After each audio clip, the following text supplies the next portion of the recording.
नमस्कार दोस्तों। आज के टॉपिक पे हम देखेंगे ब्लाइंडनेस के इशू के बारे में और समझने की कोशिश करेंगे कि जो ब्लाइंडनेस के रिगार्डिंग सरकार ने एनपीसीबी प्रोग्राम चलाया और फिर यही एनपीसीबी आगे जा करके एनपीसीबी वीआई हो गया। ठीक, विजुअल इम्पेयरमेंट। तो इसमें सारे जो विजुअल्स रिलेटेड डिसीज़ होते हैं वो सब शामिल हो गए। ये 2017 के नियर बाई हुआ। तो सबसे पहले तो इसमें समझेंगे कि जो ब्लाइंडनेस है वो क्या होती है, कि जो कोई व्यक्ति हम उसको बोलते हैं कि वो ब्लाइंड है, वो देख नहीं पा रहा, तो इसका मतलब क्या है। ठीक है। इसके अलावा दूसरा ये है कि जैसे जो WHO का स्टैंडर्ड है और जो इंडिया गवर्नमेंट का स्टैंडर्ड है वो क्या मानती है। तो पहले तो सबसे पहले इस प्रोग्राम के बारे में तो समझेंगे ही, पर हमें सबसे पहले जो ज़रूरी चीज़ समझना है वो ये है कि ब्लाइंडनेस जो है इसके बारे में हमारी सरकार, ये जो पॉलिसी है, जो एक्ट है, ठीक है, तो RPWD एक्ट कब का है, ये 2016 का।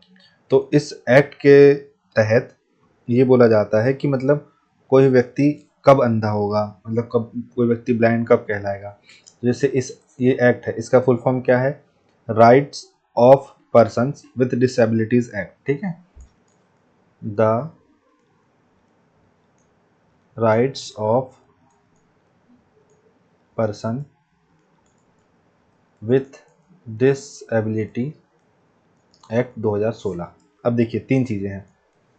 पहली बात तो ये कि अगर उसको कुछ भी दिखाई नहीं दे रहा, ठीक है, मतलब जो कॉर्निया है वो ख़त्म है, ठीक है, रेटिना है वो ख़त्म है, ठीक है, ब्रेन के साथ जो कनेक्शन वो सब ख़त्म है, तो पूरा मामला ही ख़त्म हो गया, मतलब कुछ भी नहीं दिख रहा, ठीक है, सब ब्लैंक है, ठीक है, जन्म से ही अंधा है, बात ख़त्म हो गई। या फिर जैसे कोई एक्सीडेंटल हो गया और उसके बाद फिर उसकी आइज़ चली गई, ठीक है, ऐसा कुछ हुआ, ठीक, तो ये होगा। जैसे मान लीजिए, इसको ऐसा मान लीजिए कि ये धृतराष्ट्र है, ठीक। अब आगे बढ़ते हैं।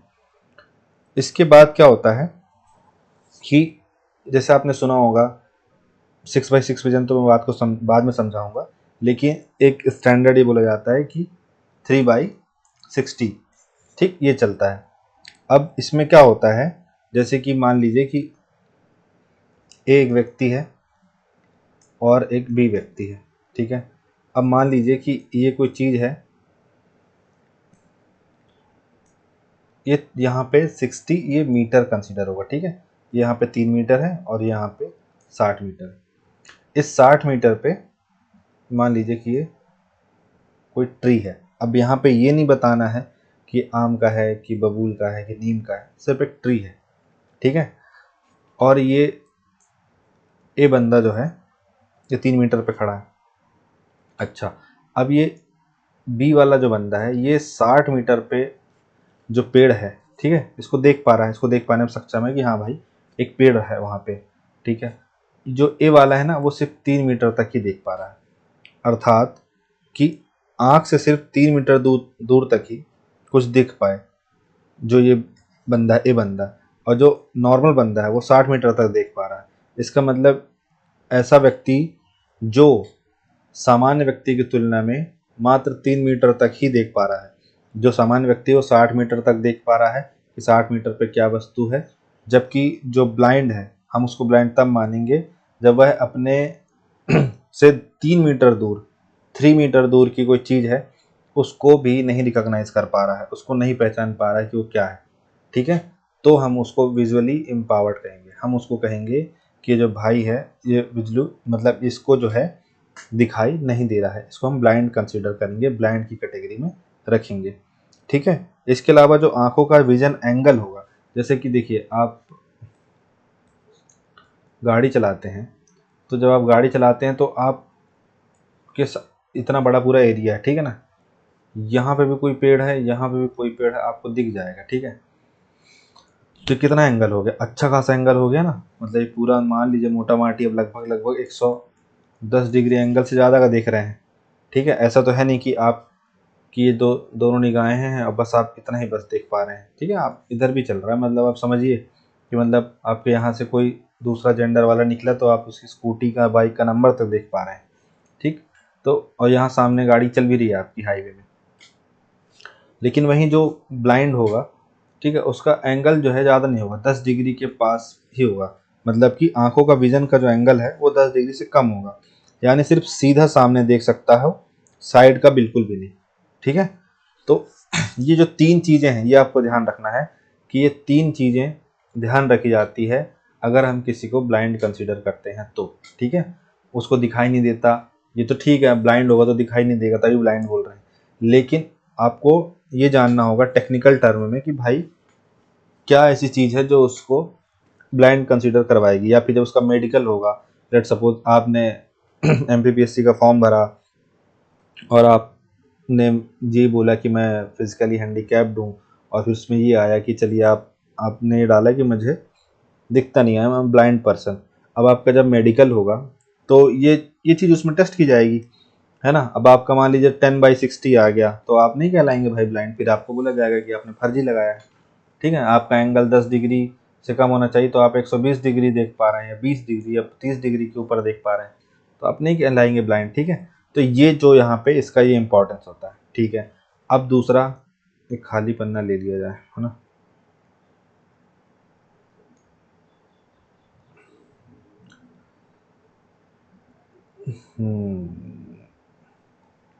WHO भाई साहब क्या बोलते हैं इसके बारे में वो देख लेते हैं। ठीक है। तो WHO का क्या कहना है, मोटा माटी WHO भी कह रहा है कि अगर कोई आदमी मतलब 3 मीटर 3/60 वाला ही सीन है उसका, ठीक है, 3/60, तो मतलब जो सामान्य आदमी 60 मीटर तक देख पा रहा है, और जो ब्लाइंड पर्सन है अगर वो 3 मीटर तक की चीज़ नहीं देख पा रहा है तो ब्लाइंड है, तो दैट इज कॉल्ड 3/60। ठीक है। तो कहीं भी आप बिल्कुल आप इसको 2 मार्कर में आ जाए हु इज़ ब्लाइंड, तो आप बिल्कुल लिख दीजिए। ठीक है ना, धड़ल्ले से लिखिए, टेक्निकल टर्म है, आपको अच्छा नंबर मिलेगा इसमें। तो हमने यहाँ पे क्या सीखा कि हु इज़ ब्लाइंड पर्सन। ठीक है। अब देखिए, अब कुछ और मैं आपको यहाँ पे चीज़ें बताता हूँ। यहाँ पे मैं थोड़ा सा लिख देता हूँ आपको कि, एक सेकेंड,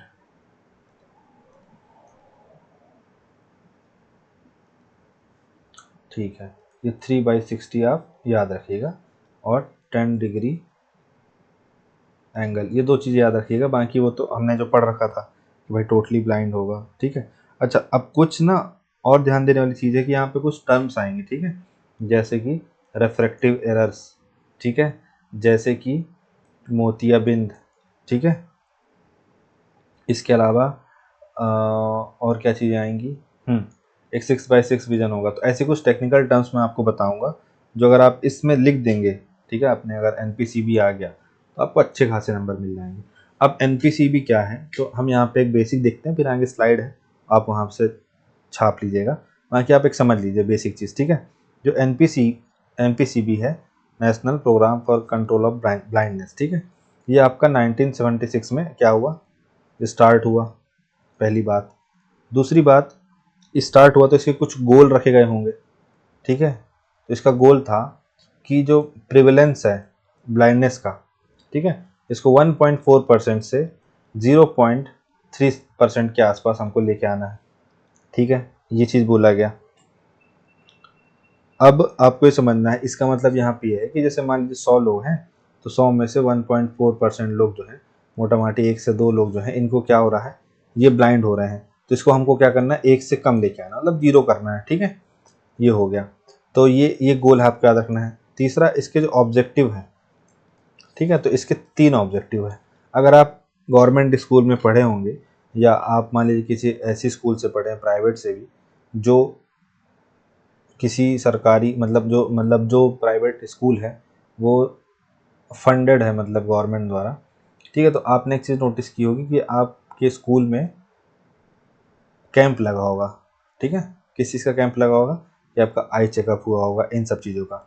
तो यहाँ पे जो मैं 3 ऑब्जेक्टिव हैं, इसी ऑब्जेक्टिव में वो चीज़ आएगी।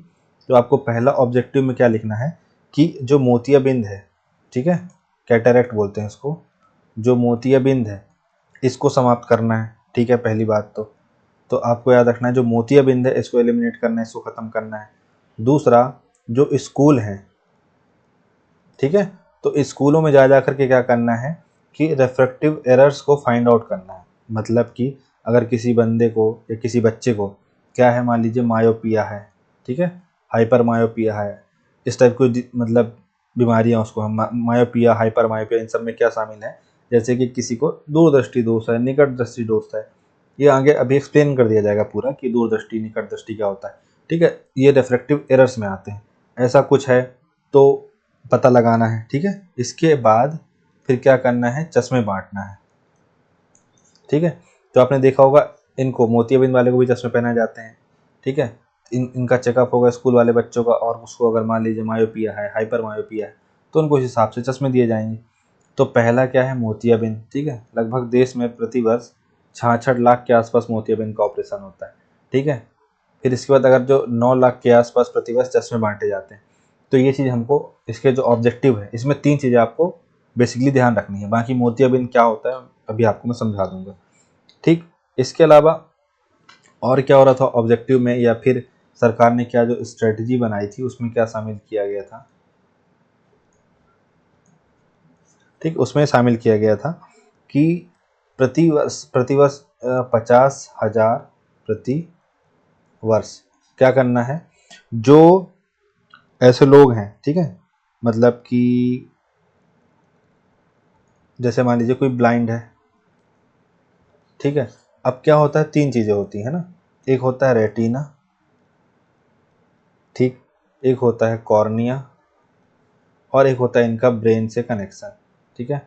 तो भाई साहब होता क्या है कि जो व्यक्ति होता है, ठीक है, जो अंधा है, तो आपने देखा होगा कि कई लोग अपनी आई डोनेट कर देते हैं, या फिर इस हॉस्पिटल्स में ऐसी अज्ञात शव आते हैं, ठीक है।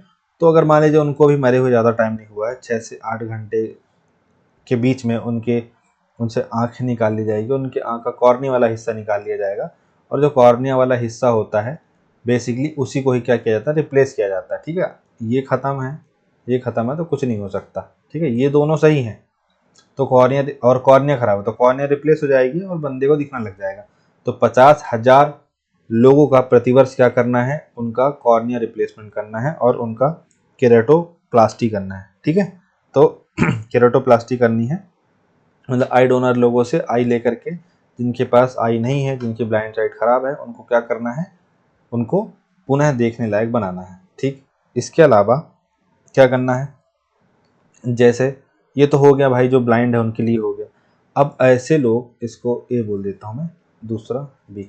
अब ऐसे लोग जो अंधे हो सकते हैं, जैसे कि, ठीक है, जिसके अंदर विटामिन ए की क्या है, डेफिशिएंसी है, ठीक है। तो आपको पता है विटामिन ए का रासायनिक नाम क्या है, रेटिनॉल, ठीक है।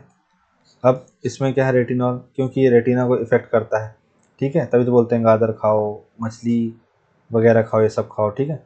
तो आप देखेंगे कि अगर विटामिन ए की डिफिशियंसी है तो हो सकता है आगे चल के भाई ब्लाइंड हो जाए, ठीक है। बहुत फ़ोन चला रहा है, आगे चल के भेंगा हो जाए, ब्लाइंड हो जाए, कुछ भी हो जाए। तो इन सब चीज़ों को रिड्यूस करना है, मतलब ये है प्रिवेंटिव चीज़ें, ठीक है, कि भाई अभी सुधर जाओ, मत चलाओ 20-20 घंटा मोबाइल, ठीक है। तो प्रिवेंटिव मेजर्स अपनाने हैं, ठीक है, ठीक है। अगला क्या ध्यान देना है, आई हेल्थ फॉर ऑल, ठीक है, आई हेल्थ फॉर ऑल, मतलब ऐसा ना हो कि अगर किसी को ब्लाइंडनेस है, ठीक है, या कोई ब्लाइंड हो गया, कोई जन्मजात है, किसी को जन्म के बाद कुछ हो गया, तो ऐसा ना हो कि उस व्यक्ति को अंधा रहना मंजूर हो, लेकिन उसको अपना इलाज कराने के लिए, क्योंकि वो सक्षम नहीं हो पा रहा है, तो घर परिवार परेशान हो जाए, उसका ज़मीन बेचनी पड़े, ये सब बेचना पड़े, ये स्थिति ना आए। तो आई हेल्थ फॉर ऑल होगा, इसका मतलब ये है कि उसका कम से कम कीमत पे इलाज हो जाए। जैसे कि हम नॉर्मल हॉस्पिटल जाते हैं, आप इंदौर में हैं तो एमवाई गए, भोपाल में हैं तो आप जेपी हॉस्पिटल गए, तो आप नॉर्मल गए, एम्स चले गए, ठीक है। तो आपको ओपीडी में आपने दिखाया सर्दी खांसी छींक वगैरह हो रही है, आपको दवाई गोली मिल गई, आपका 10 रुपये की पर्ची बनती है, उसके अलावा कुछ खर्चा नहीं है आपका, ठीक है। तो ऐसे ही अगर आपको कुछ संबंधित बीमारी है आँख से, ठीक है, आपको अब ऐसा लग रहा है कि पढ़ते पढ़ते चश्मा लगने वाला है, अब हर कोई लेंस कार्ड तो अफोर्ड कर नहीं सकता, ठीक है। तो हॉस्पिटल जाए तो वहाँ उसका नॉर्मल चेकअप हो जाए और उसको चश्मा मिल जाए, तो ये बोलना चाह रहा है यहाँ पे। तो आई हेल्थ फॉर ऑल, जितना ईजी एक्सेस हो, ठीक है। इसके अलावा जो एनजीओ हैं, ठीक है, ट्रस्ट हैं, हॉस्पिटल्स हैं, कैसे हॉस्पिटल्स, प्राइवेट हॉस्पिटल्स हैं जिनको गवर्नमेंट भी एड देती है, तो इनके द्वारा भी इस चीज़ पे अच्छा खासा काम किया जाए, ठीक है। फिर इस और कर भी रहे हैं बहुत सारे। अगर एक मैं आपको मूवी बताऊं, एक मूवी है थंडवम, ठीक। इसमें है अनुष्का शेट्टी जो देवसेना बनती है बाहुबली में, और इसमें चिया विक्रम है, ठीक है। इनको तो जानते ही होंगे आप, आई मूवी अगर आपने देखी होगी, अपरिचित मूवी देखी होगी तो उसमें है। तो ये रहते हैं क्या, ये रॉ में कुछ ऑफिसर रहते हैं, और ये जो रहती है अनुष्का शेट्टी ये डॉक्टर रहती हैं, आई स्पेशलिस्ट रहती हैं। तो एक प्राइवेट हॉस्पिटल में जॉब करती थी, तो अपने से खुद से ये कैंप लगाती थी और महीने भर में 100 से 200 जो ब्लाइंड लोग होते थे उनका इलाज करती थी। कई लोगों की मतलब आई डोनेशन भी करा करके उनकी आई साइट भी वापस लाती थी। तो ये ऐसा काम करती थी, ठीक है। तो इस तरीके से बहुत से ऐसे हॉस्पिटल्स हैं जो इस तरीके से काम करते हैं, जो प्राइवेट हॉस्पिटल्स हैं, ठीक। इसके अलावा RIO, ठीक है, तो रीजनल इंस्टीट्यूट ऑफ एप्थेमोलॉजी, ऑप्थेमोलॉजी, जैसे कोई दांत का डॉक्टर तो डेंटिस्ट हो गया ना, तो डेंटल वगैरह। तो ऑप्थेमोलॉजी जो होता है ये आई से, जो आंख से संबंधित बीमारी है उनको लिए होता है। तो रीजनल इंस्टीट्यूट ऑफ ऑप्थेमोलॉजी, इसका क्या करना है, विस्तार करना है, ठीक है, ताकि इसमें रिसर्च हो, डेटा कलेक्ट हो, पता चले कि जैसे डायबिटीज़ के वजह से ब्लाइंडनेस बढ़ती जा रही है, ठीक है, मोबाइल चलाने से बढ़ती जा रही, इन सब चीज़ों का ये एनालिसिस करता है, ठीक है, और इसके रिलेटेड रिसर्च एंड डेवलपमेंट करता है, ठीक। आई से संबंधित जो बीमारियां हो सकती हैं उनको लेकर के, ठीक है। फिर R&D बढ़िया हो, ठीक है, R&D बढ़िया हो। इसके अलावा ये जो हॉस्पिटल्स वगैरह हो इनमें ह्यूमन रिसोर्स भी तो बढ़िया से हो ना। तो ये सब जो है, जो आपको ने बता दिया है, ये 1976 का जो NPCB है उसमें शामिल है भाई साहब, ठीक है। ये आपको बेसिकली ध्यान देना है। जैसे अगर आप जैसे देखिए, अच्छा ये श्रीकांत बोला है ना, तो आप ये देखी होगी आपने ये मूवी श्रीकांत बोला की, तो ये बोलता है ना कि मेरे पास आँख नहीं, मेरे पास, मैं अंधा हूँ लेकिन मैं देख सकता हूँ, क्या, सपने, ठीक है। और एक चीज़ और बोलता है कि दुनिया में 98% लोग हैं जिनके पास आँख है और वो अंधे हैं, ठीक है। तो सच में सोचने वाली बात है कि अगर आपके पास, जैसे मान लीजिए आपकी अभी आँख चली जाए, ठीक है, तो आप सबसे ज़्यादा जो मिस करेंगे वो नेचर को मिस करेंगे, मोबाइल को मिस नहीं करेंगे, ठीक है। जो इंटेंजिबल चीज़ें उनको मिस नहीं करेंगे। आप मिस करेंगे कि मैं अपने माँ बाप को देख पाऊँ, आप मिस करेंगे कि मैं नेचर को देख पाऊँ। आप ये बिल्कुल मिस नहीं करेंगे कि मैं मोबाइल देख पाऊँ या कोई मूवी देख पाऊँ, ठीक है। तो ये मूवी आप ज़रूर देखिए और समझिए कि कैसे हम आँख होने के बाद भी अंधे हैं, ठीक। तो यहाँ पे जो मैंने आपको पीछे बताया वो आपको यहाँ पे पूरा मिल जाएगा। जैसे क्या मिल जाएगा पूरा आपको, 1976 में ये प्रोग्राम शुरू हुआ, 2017 में इसका नाम बदल गया, और नाम क्या हो गया, विजुअल इम्पेयरमेंट हो गया इसका नाम। तो national programme for control of blindness and visual impairment, ठीक है। और इस कार्यक्रम को सभी प्रकार की दृश्य हानि को कवर करने के लिए मजबूत और विस्तारित किया गया, ये आपको याद रखना है, ठीक है। इसके अलावा आपको क्या ध्यान रखना है कि मैंने आपको पीछे बताया था कि अच्छा 2017 में जब वो हुआ तो इसका उद्देश्य क्या हो गया, 2025 तक हमें अंधेपन की व्यापकता को 0.25% तक कम करना है। 76 वाले में क्या था, 1.4% से हमें कहाँ ले जाना है इसको, 0.3%, ठीक है। और करंट स्थिति अभी वर्तमान में 2000 मान लीजिए 24-25 के हिसाब से अगर मान ले, तो करंट स्थिति है 0.36%, ठीक है। ये करंट सिचुएशन है अभी ब्लाइंडनेस की, ठीक है। इसके बाद हम देखते हैं आगे, ये मोर ऑब्जेक्टिव्स हैं, तो जो पीछे मैंने आपको बताया है उन्हीं का मोटा माटी ग्रुप है, जैसे कि प्राथमिक, माध्यमिक और तृतीयक स्तर पर दृष्टिहीनों की पहचान और उपचार के माध्यम से अंधेपन के बैकलॉग को कम करना है, पहली बात। दूसरा, गुणवत्तापूर्ण सेवा वितरण के प्रावधान के माध्यम से NPCB की रणनीति विकसित और मजबूत करनी है। तीसरा, रीजनल इंस्टीट्यूट ऑफ ऑप्थेमोलॉजी का सुदृढ़ीकरण करना है। चौथा, सभी जिलों में हाई क्वालिटी वाली व्यापक नेत्र देखभाल प्रदान करने के लिए मौजूदा और अतिरिक्त मानव संसाधनों और बुनियादी सुविधाओं को मजबूत करना है, ठीक है। फिर उसके बाद जागरूकता बढ़ानी है, निवारक उपायों पर जोर देना है, जो मैंने आपको बताया विटामिन ए वाला जो मैंने बताया, तो देखा होगा आपने गोल्डन राइस बन रहा है, ताकि भाई विटामिन ए जो है उसकी कमी ना रहे। रिसर्च एंड डेवलपमेंट बढ़ाना है, ठीक है। फिर जो सेल्फ हेल्प ग्रुप्स है, एनजीओज हैं, निजी चिकित्सक हैं, इनकी भागीदारी सुनिश्चित करना है। तो वही मोटा माटी जो मैंने आपको शॉर्ट फॉर्म में बताया वो सब यहाँ आपको मिल जाएगा। अच्छा, और क्या है मुख्य रणनीतियाँ? हाँ, तो अब देखिए यहाँ पे एक चीज़ बताई गई है, वही मैंने बोला था मोतियाबिंद सर्जरी शिविर लगाना है। ठीक है, तो मोतियाबिंद भारत में अंधेपन का एक प्रमुख कारण है। मोतियाबिंद क्या होता है भी समझेंगे। दूसरा, स्कूली नेत्र जांच करना है, जो मैंने आपको मोर ऑब्जेक्टिव से बताया था ना। तो पहला ये हो गया, दूसरा ये हो गया। इसी में स्कूली नेत्र जांच कार्यक्रम में क्या करना है, रिफ्रैक्टिव एरर्स वाले स्कूली बच्चे को चश्मे का निःशुल्क वितरण करना है। चश्मे का निःशुल्क वितरण ये तीसरा हो गया। ठीक है, और स्कूली नेत्र जांच कार्यक्रम में हमें पता क्या करना है कि इन्हें रिफ्रैक्टिव एरर्स है या नहीं है। रिफ्रैक्टिव एरर्स क्या होता है अभी आगे बताऊंगा मैं। ठीक, सब बोलेंगे आगे बता देंगे तो अभी क्या बताएंगे, अभी यही बताऊंगा कि आगे बताऊंगा। ठीक, प्राथमिक स्वास्थ्य स्तर पर दृष्टि केंद्रों का विकास करना है। जिला अस्पतालों, मेडिकल कॉलेज को नेत्र देखभाल की बुनियादी ढांचे के साथ मजबूत करना है, और पीवीपी और एनजीओ की भागीदारी लेनी है। ये सब अभी किनारे कर दीजिए, ये 3 चीज़ें बस आपको याद रखनी है। ठीक है, अच्छा अब आते हैं आगे क्या है और अचीवमेंट्स क्या है भाई। अचीवमेंट्स ये है कि 1.5% जो 76 में था उससे घट करके 0.36% हो गया। 0.3 करना था हमें, ठीक है ना, 0.3 करना था, 36 तो ज़्यादा होता ना।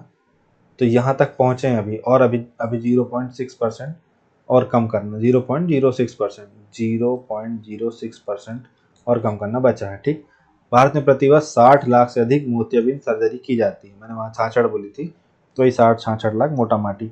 व्यापक पैमाने पर स्कूल जांच और निःशुल्क चश्मा वितरण किया जा रहा है। नेत्र विज्ञान के 20 से अधिक क्षेत्रीय संस्थानों की स्थापना हो गई है, रीजनल इंस्टीट्यूट ऑफ ऑप्थेमोलॉजी। और आयुष्मान भारत जो है हमारा, तो स्वास्थ्य और कल्याण केंद्रों में नेत्र देखभाल को इंटीग्रेट किया गया है। तो आपको ये अचीवमेंट्स में सब चीज़ें लिख देनी है। ठीक है, अब आगे क्या है, अब आगे आएगा आपका ये रिफ्रैक्टिव एरर्स वाली चीज़ आई। ठीक है, तो यहाँ पे मैं आपको बता देता हूँ कि रिफ्रैक्टिव एरर्स क्या होता है। कहीं खाली पन्ना मिल जाए मुझे। ठीक है, मैं आपको बताता हूँ कि 2-4 चीज़ें बतानी थी आपको। रिफ्रैक्टिव एरर्स बताना था, मोतियाबिंद बताना था, वो सब बता देता हूँ आपको मैं।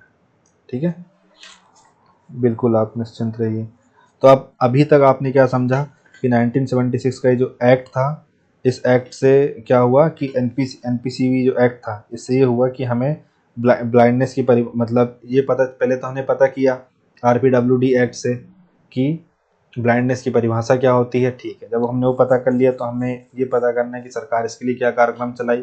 तो सरकार इसके लिए एनपीसीबी चलाई 76 में, जिसका उद्देश्य था कि जो ब्लाइंडनेस का प्रिविलेंस है 1.4%, उसको घटा करके 0.3% के आसपास ले जाना है, जो वर्तमान में 0.36% है। हमें 0.06% और कम करना है। ठीक, इसके अलावा इसमें क्या ऑब्जेक्टिव ऐड किए गए कि भाई मोतियाबिंद का ऑपरेशन करना है, दूसरा स्कूलों में नेत्र जांच करनी है, और तीसरा चश्मे बांटना है। ठीक है, इसके अलावा हमें और क्या करना, इसके अलावा ये करना है कि जो मोटा माटी प्रत्येक साल 50,000 लोगों का कॉर्निया रिप्लेसमेंट करना है। ठीक है, आई डोनेशन के माध्यम से। जैसे कई लोग हैं एक्टर, आपने सुना, जैसे आमिर खान ने सुना होगा, आमिर खान के बारे में आपने सुना होगा कि उन्होंने अपना पूरा जो शरीर है, वो पूरी बॉडी जो है, जो उसका ऑर्गन डोनेट कर देंगे वो अपने मृत्यु के पश्चात। ठीक है, इसके अलावा जैसे, हाँ ये सब चीज़ समझी हमने। फिर हमने समझा कि जो विटामिन ए है, ठीक है, तो विटामिन ए की कमी से जो ब्लाइंडनेस हो रही है, तो वो विटामिन ए की कमी का रिडक्शन करना है हमें, मतलब विटामिन ए की कमी ना हो लोगों को, ये चीज़ करनी है। ठीक, ये सब ध्यान देना है। इसके अलावा human resource research and development, RIO regional institute of ophthalmology, इन सब का विस्तार करना है। यहाँ तक हमने समझ लिया था। अब हमें क्या देखना है, अब मैं आपको 2-3 चीज़ें बता देता हूँ। ठीक है, तो पहला तो ये भाई कि मोतियाबिंद क्या होता है। ठीक, तो मोतियाबिंद क्या होता है कि मोतियाबिंद एक ऐसी आंखों की बीमारी है जिसमें आंख के अंदर का लेंस क्या हो जाता है, धुंधला, क्लाउडी हो जाता है।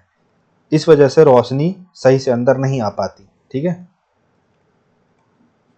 Cloudy lens. ठीक, और रोशनी सही से अंदर नहीं जा पाती और देखने में धुंध, ग्लेयर या डबल विजन होने लगता है। ठीक, जैसे मोटा माटी आप समझिए कि आप अगर चश्मा पहनते हैं तो अपने चश्मे में खूब सारी अपनी जो उंगली है वो कोई ऑयल ऑयल अगर आपके हाथ में लगा हो, बाल में लगा हो, और उसको आप अपने चश्मे के सामने, चश्मे में आपकी उंगली टच हो जाए, तो आप देखेंगे कि अजीब सा दिखने लग जाता है, कुछ भी आप देखेंगे तो ब्लर सा दिखेगा, काइंड ऑफ ऐसा होता है मोतियाबिंद। ठीक है, सिंपल एक्सप्लेनेशन अगर मैं आपको इसकी दूं तो आँख का लेंस एक कैमरे के लेंस की तरह होता है। ठीक है, बिल्कुल ट्रांसपेरेंट। जब लेंस पर सफ़ेदी क्लाउडनेस आ जाती है तो उसे मोतियाबिंद कहते हैं। इसमें लगता है जैसे आँख के सामने धुंध या धूप का पर्दा पड़ गया। जैसे आप देखते हैं ना कि जैसे कभी आप कहीं घूमने गए और आप अपने कैमरे से फ़ोटो खींच रहे हैं तो देखते हैं कि कैमरे का जो लेंस है उसमें कुछ आपका हाथ लग गया है तो वो डस्टी हो गया है, तो फिर आप उसको बढ़िया मुँह से भाप देते हैं, फिर अपने शर्ट से, टी शर्ट से उसको साफ़ करते हैं, फिर उसके बाद आप फ़ोटो खींचते हैं तो बढ़िया फ़ोटो आपकी आती है। तो बस वही है, मोतियाबिंद के ऑपरेशन में यहीं से होता है, वो झिल्ली हटा देते हैं। ठीक, मोतियाबिंद के लक्षण क्या है? अगर किसी को मोतियाबिंद है तो उसके क्या लक्षण होंगे? जैसे अगर आप पढ़ने वाले हैं तो आपके क्या लक्षण होंगे? आप 20 घंटे पढ़ रहे होंगे, तो ऐसे इसके क्या लक्षण है? तो धीरे धीरे नज़र कम होना। ठीक है, मतलब समझ जाइए आप, चीज़ों का ब्लर दिखना। ठीक है, रात में ग्लेयर या हेडलाइट से परेशानी होना। ठीक है, और उसके बाद रंग फीके दिखाई देना, दो चीज़ें एक साथ दिखना, डबल विजन इन वन आई। ठीक है, ऐसा पीने के बाद भी हो सकता है लेकिन मोतियाबिंद में ऐसा होता है। ठीक, क्यों होता है मोतियाबिंद? सबसे कॉमन वजह है बढ़ती उम्र। ठीक है, देखिए लक्षण में क्या लिख देता हूं मैं, ब्लर, क्लाउडी, ठीक है, और कलर साफ नहीं दिखना, एटसेट्रा। ठीक है, क्यों होता है? बढ़ती उम्र। ठीक है, डायबिटीज़, आँख में चोट, ज़्यादा यूवी रेज एक्सपोजर, ठीक है ना, स्टेरॉइड दवाओं का लंबे समय तक इस्तेमाल। ठीक है, दबा के कोई कर रहा है जिम वगैरह, ठीक है, स्टेरॉइड स्टेरॉइड ले रहा है तो हो जाएगा। अब उपचार क्या होता है इसका, ट्रीटमेंट क्या करते हैं इसमें? एक मात्र उपचार सर्जरी है जिसमें पुराने धुंधले लेंस को निकाल करके आर्टिफिशियल लेंस IOL लगाया जाता है। सर्जरी सिंपल और सेफ होती है, ज़्यादातर केसेस में सेम दिन डिस्चार्ज मिल जाता है। ठीक है, जैसे हाँ बस यही है इसका, मोतियाबिंद का, कैटरैक्ट। ठीक है, अब जैसे रेफ्रेक्टिव एरर्स के बारे में हम बात कर रहे थे ना कि भाई रेफ्रेक्टिव एरर्स क्या होता है। ठीक, तो यहाँ पे देखिए, यहाँ पे मैंने बनाया भी है, हाँ ठीक है, ये इंग्लिश में मैं आपको हिंदी में थोड़ा सा समझा देता हूँ। ये एक ऐसी कंडीशन होती है जिसमें आँख की रोशनी को फोकस करने की क्षमता ठीक से कम नहीं, मतलब ठीक से काम नहीं करती, कि जो आपका फोकस, आप देख रहे हैं यार ये बरगद का पेड़ है कि पीपल का पेड़ है, मतलब आपको समझ में आ रहा है कि पेड़ है, ठीक है, पर आपकी क्षमता जो है वो ऐसा हो गया कि जैसे लेट सपोज 6 लिखा है उसको 9 पढ़ रहे हैं, है ना, डिसलेक्सिया नहीं हो गया आपको कि आप का को गा पढ़ रहे हैं, मतलब दूर से देख रहे हैं तो आपको समझ में नहीं आ रहा है। ठीक है, तो रेफ्रेक्टिव एरर्स क्या होते हैं? एक ऐसी कंडीशन होती है जिसमें आँख की रोशनी को फोकस करने की जो क्षमता है वो ठीक से काम नहीं करती, जिसके कारण चीज़ें धुंधली या ब्लरी दिखने लगती है, दूर की या पास की। ठीक है, ये इसलिए होता है क्योंकि आँख का शेप या तो ज़्यादा लंबा, छोटा, या कॉर्निया का कर्व ठीक नहीं होता, जिस वजह से लाइट आँख के रेटिना पर सही जगह फोकस नहीं हो पाती है। देखो common type of refractive errors क्या होते हैं? ये मायोपिया, हाई हाइपरोपिया, ठीक है, इसके हाइपरमेट्रोपिया, फिर उसके बाद यही आपका एस्टिग्मेटिज्म हो गया, ठीक है ना, फिर उसके बाद प्रेसबायोपिया, ये हो गया। अब देखिए मायोपिया क्या होता है? नज़र का कमज़ोर होना, मायोपिया मतलब, ठीक है, नज़र का कमज़ोर होना, दूर की चीज़ें धुंधली दिखना। ठीक है, मायोपिया में क्या होता है? You can see near objects clearly, ठीक, but distant object appear blurry. क्या बोल रहा है? नियर साइटेडनेस है।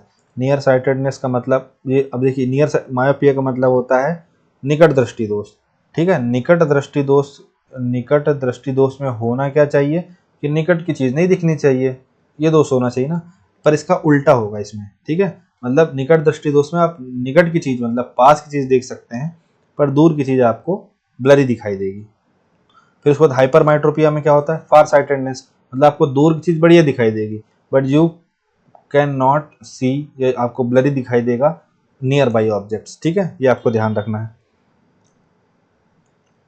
तो जब आपको मायोपिया होता है ना तो आपको माइनस नंबर जो है वो लगता है, इसमें क्या होता है? माइनस नंबर, और इसमें प्लस नंबर लगता है। ठीक है, क्योंकि मैनेज करना है ना उसको आपको। फिर एस्टिग्मेटिज्म क्या होता है? सब कुछ थोड़ा ब्लर या डिस्टॉर्टेड दिखना। कॉर्निया या लेंस परफेक्टली राउंड नहीं होता, इस वजह से इमेज डिस्टॉर्टेड होती है। हर डिस्टेंस पर चीज़ें थोड़ी ब्लर या डबल दिख सकती है, ठीक है, इसमें ये होता है एस्टिग्मेटिज्म में।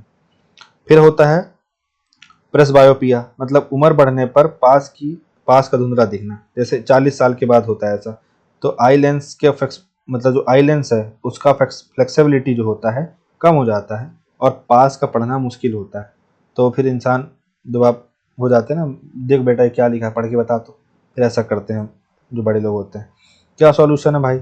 चश्मा पहनो, कॉन्टैक्ट लेंसेज लगाओ, ठीक है, और कुछ केसेस में सर्जरी वगैरह भी कराते हैं, ठीक। तो ये था हमारा पूरा भाई साहब जो आपका 1976 का जो हमने NPCV पढ़ा, ठीक है, ब्लाइंडनेस के बारे में। ये तो इसको हमने पूरा पढ़ा, मैंने आपको पूरा समझा दिया, आपको समझ में भी आया होगा। इसके अलावा एक चीज़ और आपको करनी है कि जो श्रीकांत मूवी मैंने आपको बताई है वो ज़रूर देखिए आप, ठीक है। और इसके अलावा जो इसमें इसमें जो डेटा था वो ये था कि 1.4% से क्या करना था, 0.3 करना था। वर्तमान में 0.36% अचीव कर लिए हैं और 0.06% अचीव करना बाकी है। और 2025 तक, जो 2017 में हमने नाम बदल के क्या कर दिया, NPCV विजुअल इम्पेयरमेंट कर दिया, ठीक है। इसमें क्या टारगेट हो गया कि 2025 तक हमें 0.25% करना है। ये जो 0.3% था ना, इसको 0.25% करना है। तो आई होप सो ये आपको पूरा समझ में आया होगा और आप अब बिल्कुल क्लियर होंगे कि ब्लाइंडनेस की डेफिनेशन क्या होती है, ठीक है, रेफ्रैक्टिव एरर्स की डेफिनेशन क्या होती है। इसके अलावा कैटरेक्ट क्या होता है, मोतियाबिंद क्या होता है, ठीक है, और 3/60 क्या होता है, ठीक है। कई जगहों पे वो मतलब आपको ये ध्यान रखना है कि ऐसे जो डेफिनेशन है चीज़ें आपको पता होनी चाहिए, ठीक है, तो ज़्यादा अच्छा रहता है। तो आई होप सो आपको पूरा क्लियर होगा। So thank you so much for watching this video. Have a nice day.